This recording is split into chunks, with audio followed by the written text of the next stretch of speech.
YouTube, this is SwaggyMonster99. Today I'm going to show you how to fix an Xbox 360 controller that doesn't want to turn on after you try several times. So yeah, let's get started.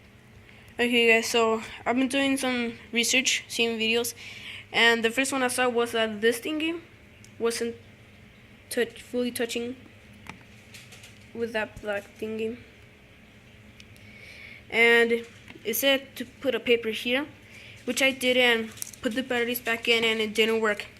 So I did more research, and actually I found that this one, or one of those, was covered with battery thingies when you leave them there a long time, the acid.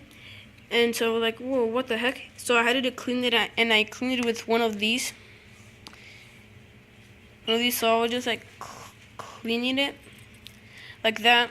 So I put it back in, and so I put the battery pack back in, and it worked, but it kept like turning off. So what I did was I got a flashlight,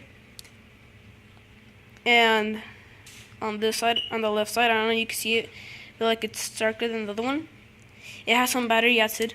So I got a screwdriver, just cleaned the metal with it. I cleaned the metal with it, and then it's clear now. And then I got brand new batteries. Put them like this, then put it back on, and it worked. And yeah, you guys, I hope this video really helped you out. And one thing, if you're not gonna be using your Xbox for a while, it's just like a hint, take out the batteries, because that's really gonna mess up